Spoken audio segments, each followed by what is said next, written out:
Welcome back, everyone, to the Daily Dollar Podcast. I'm your host, Kate McCready, and I'm here with... I'm Weston the Third, guys. And if you noticed, we took a week off.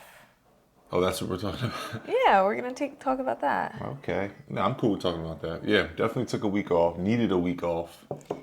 So the topic today that I want to discuss is mental health in real estate. As an entrepreneur, this could go for, any industry. Word.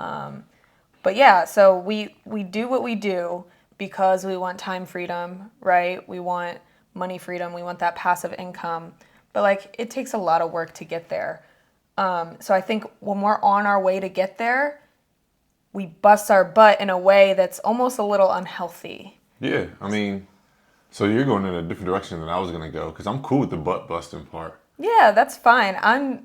Okay, continue. Yeah, so was that your main reason for taking a week off? Was to relax? Because my main reason was because we were overwhelmed and... Yeah, my main reason was because we needed to focus heavily on our business and what we were doing at the time. Yeah, but I definitely can agree with you that, when you do find yourself, there's being in the zone, then there's this next level of where you're headed toward burnout, which is perfectly fine. It's when it's the fourth quarter and you go hard because the game is ending.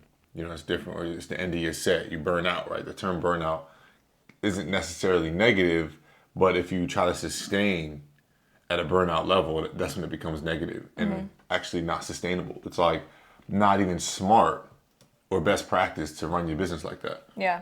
I think we're saying a similar thing. I think the decision was consciously made okay, this is a daily podcast, which is a lot. Even if each episode is 5 to 10 minutes long, it's still a lot for us to sit down and make these episodes every single day, right? Or even batch them. But I think we made the conscious decision that taking this off of our plate for the week, the uploading, the descriptions, all that would allow us to be better in our business. Yeah, even deeper for me, it was the mental capacity. Because you could block out 2 hours and get the podcast up. It wasn't that kind of thing of I just don't have time to do this podcast. But from a mental perspective, we have, I'm trying to see my whiteboard from here, but I'm looking at 6 deals under in the pipeline or in the middle of closing, right? 6 deals that need to get to the finish line. And then 2 are under construction right now. So you're talking about 8 transactions that we're dealing with. All that kind of hit some bumps in the road, typical real estate bumps, which I'm sure you guys will hear an episode about, but all that hit bumps in the road in 1 week. And it was all right, it's Sunday evening or even Friday evening going into the following week. Let's, record podcast. You know what I'm saying? You got to prioritize. So at the end of the day, although we are podcast hosts, this podcast ain't making us no money. At the end of the day, we're real estate investors full time. So sometimes you got to prioritize which business you're putting your energy into. And for me, it was just an energy mindset thing. I didn't feel like shifting to the mindset of hey guys, let me teach you this strategy when the house is burning down. You know what I mean? I think it ultimately... Not literally a house, but none of our houses burnt down, guys. No fires.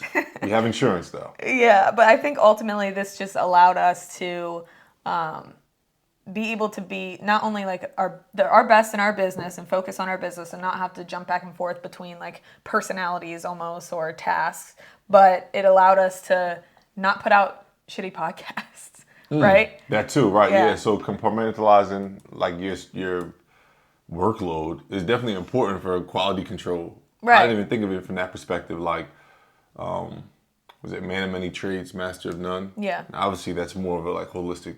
Don't do too much, don't do too many things, which we flirt with all the time. We almost do way too much, but yeah, it's I don't know if last week's podcast would have been strong. Yeah. We could have maybe talked about some of the real estate issues we were having, but it was too soon. Yeah, the time will come. We'll talk about them when we get there. Yeah, but so when your mind's not all the way in it, it's you're not going to be as successful as if you just took a week off and came back later and talked about it. Yeah, absolutely. And I think this goes along with I said something on Instagram a little while back about what makes you think you're going to get to where you want to get by being miserable or being overworked or being in this place of that resistance. Ain't the formula. Yeah, that's not how you're going to get there. The way that you're going to get you have to enjoy the journey and put in that positive energy and like make sure you're taking care of yourself in Yeah. order to get to your final goal. Speaking of that, I need a pedicure. We gotta go get pedicure. I've been trying to, like, that was one other thing that I put off last week, was getting Yeah. a pedicure. You did say that yesterday. But larger than a pedicure, right? We need a whole damn vacation, man. Like, we taking a week off from just the podcast does nothing for the real estate. Like, Right. like we need to take off from the real estate business. We need to take off from all the content creation. We need to take off from the other businesses that we operate, right? Yeah. Car rentals, my youth basketball organization. Like, we actually need a real vacation. Yeah. But I'm saying all that not just to complain on the air, but really I was going to ask you, I'm doing the interview now. Oh, okay, cool. Yeah, what do you recommend for entrepreneurs or people in the real estate space in order to keep that positive vibe or keep their mental health at the level that's necessary? I think that you can just get so consumed in like, I have to do more, I have to do more, I have to do more. I know, for me personally, I'll like start to experience anxiety if I feel like I'm not working on something in the moment. Right. But that's okay to like relax.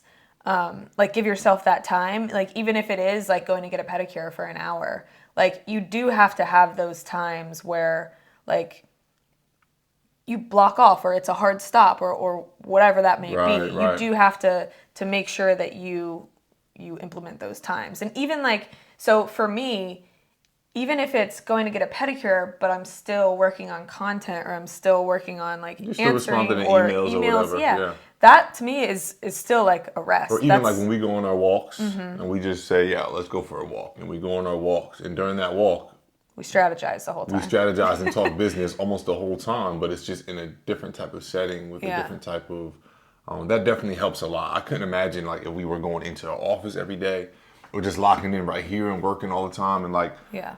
which also helps, Yeah. right? Even creating the right settings definitely helps with the mental health.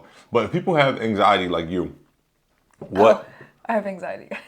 Well, no, I mean, like you just said, like you get Yeah. you get anxiety.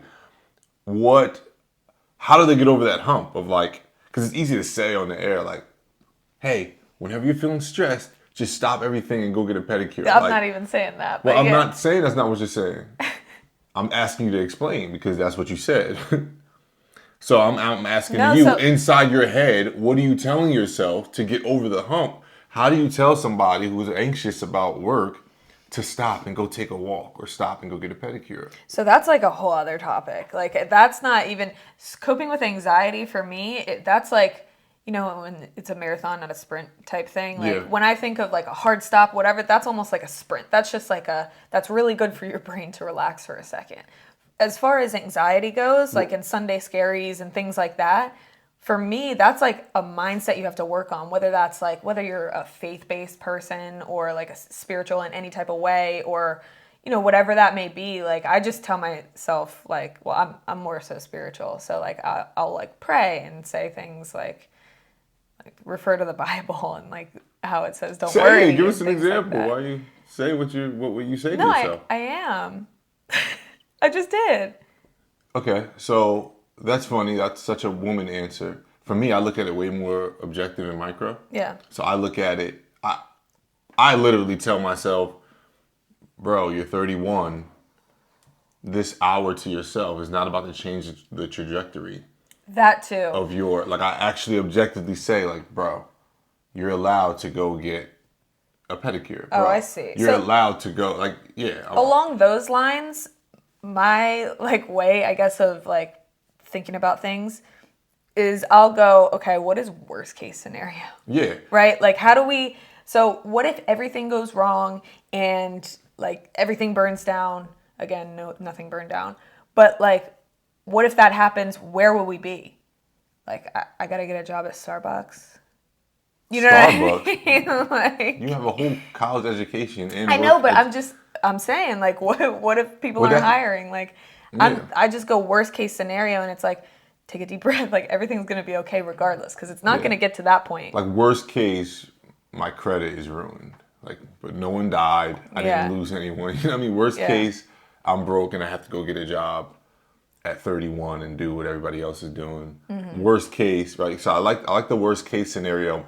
But even to keep it less dark, I like the Not worst case, not best case, just scenario, right? And I kind of, we often get caught up in social media and compare yourselves to people maybe in your space or in your lane, and that's a whole nother episode, right? Because like that's unhealthy. But I look at loved ones really. I don't pick on people I don't know. I don't know how to say this without sounding like it's picking on, but I just look at people with different lives and different paths. Yeah. I look at, okay, where was my mom at 31? She turned out okay and had a pretty dope, awesome son and other kids. Yeah. But you know what I'm saying? Like I think about that. I think about, even aunts and uncles, friends who are my age, who are in different lanes, and I'm just like, okay, I like, would I trade my life for that? Yeah. And the answer is no every time. And then when you combine that with me talking myself into like, you have time, just chill. Like, there's plenty of solutions. This one thing isn't gonna burn everything down. It's so funny. That helps me on a daily. Yeah, because that's like actually a trend. Like on Instagram, they'll show like a celebrity like Ellen or Robert Downey Jr. or like Bill Gates even, like where were they at this age? And it's like, true. Oh, they were working at Macy's or they were in their garage, whatever it was. Like, so that's a major trend, and I know it makes people feel really good. Yeah, when you're scrolling through Instagram. Because it's so true. It's like, I think the life expectancy, they just updated it. It's like 71, which is scary. Yeah, it's not old at all. Did it get younger? Yeah, because of COVID. Oh, shoot. So since after the pandemic, they updated it, dropped like 1.5 years. Wow. To 71 from 73, which also wasn't even that high, but whatever. Stay healthy. It's crazy that they want you to retire at 65 and life expectancy is literally 5 years after that. That is a whole other episode because I could get... Yo, what? But anywho, yeah, so I look at that, but even, so we're talking about how young that is, but like I'm 31. Mm-hmm. So like I have a whole nother, at least a whole nother 30 years, knock on wood, obviously, right. but like I was a child and a dependent for half of my life already. Right. But this next 30, I'm lit. So like it's a whole different, like, you have control over your life. Yeah, when you think about that, it's like, in worst case, if I really stink at this thing and I just can never get it right, just have a kid and try again with them. Yeah. Like try to live through them. Like, I think a lot of people do that. A lot of people do. Yeah. That's what I mean. I don't want to be mean on here, but a lot of people do that. Like they kind of give up on their dreams and they are just like, all right, babe, we're going to settle and pop these little ones out and pray that maybe they make it to the NBA and maybe they are entrepreneurs and maybe they go to college or whatever, like you didn't achieve. So, yeah. That's also a whole nother episode. Definitely segue like 4 episodes in here. I know. This one, I think we went over time. Yeah, definitely went over time. So with that being said, I'm Art Morrison III here. Thank you guys for tuning in to The Daily Dollar. I don't even remember you doing the intro. Yeah. Daily Dollar Podcast, episode 31. Episode 31. Wow. Yeah. Okay. But yeah, thanks for tuning in. Like, share, subscribe. We got YouTube, Apple Podcasts, Google Podcasts, Spotify, anywhere else you listen to podcasts. Don't forget to visit our website, unitedhomerelief.com, where you can see all these episodes as well as our online real estate course platform that you guys can learn real estate strategies. We didn't talk hard strategies today, but if you want consistent hard strategies, that's definitely the place to go. And that's all. Yeah. Follow me on Instagram, Art Morrison III. Am I doing my tag? If you want to. The Kate McCready on Instagram. Anywho, guys, thanks for tuning in. Catch you on the next episode. Peace. See ya.